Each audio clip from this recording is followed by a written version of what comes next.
Back again. I'm back again, and I'm headed to the pool. I am headed to the pool to relax and enjoy myself. You know what? I got another word for you, though. I got an interesting word for you. One of the things, and I told you that just been feeling uneasy today. Just been feeling uneasy, like some evil or something, and a presence is around, a presence is near.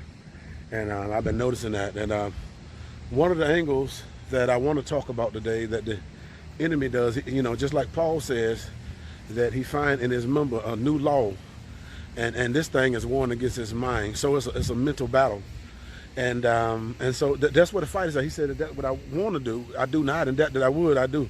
And so who shall deliver me from this? And it can only be God. And so what I want to say to you today, that's why I mentioned to you about the enemy. I've been talking about the accuser of the brethren, and how Jesus tells us to take heed how we hear, because words are seeds.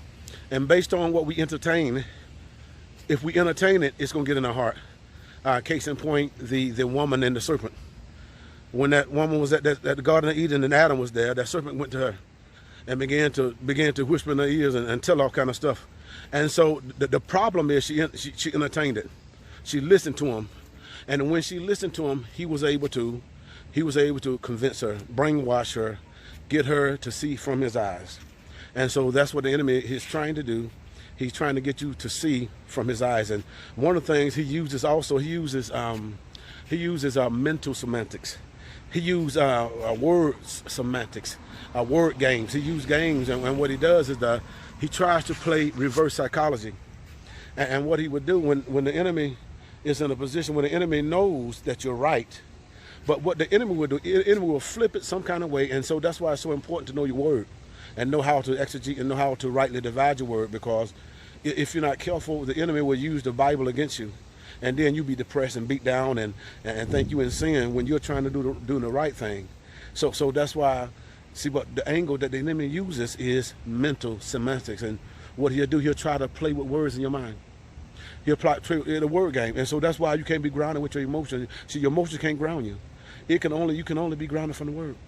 So that's why when you're not grounded in the word, when words come and when he speak to you, someone's trying to get me. When he speak to you, when the enemy speak to you, you're gonna be rocked to and fro. With whatever that's going on, wherever the wind is blowing, you're gonna go to left, you're gonna go right, you're gonna go whatever. And so, but when you're grounded and when you know God's word, words ain't gonna move you.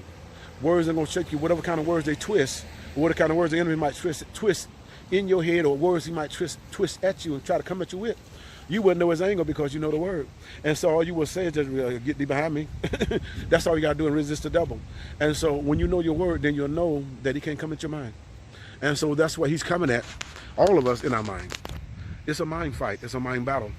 But those that really stay close to God, and those that listen to God ain't going to listen to those other voices. And so if the same thing keeps happening over and over in your life, if the same voices that keep speaking into your life, at some point or another, you need to learn how to ask God to give you the strength to ignore those voices.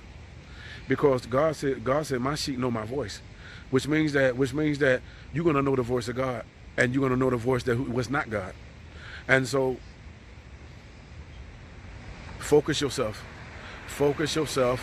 and get back in that word, and not be led by your emotions, not be led by anxiety.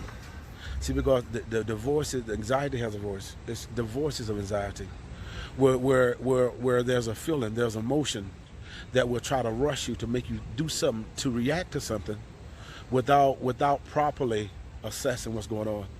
And this is what the enemy does. The enemy tries to get people to live in the moment and forget about the moment after. Don't let this be you. God bless you.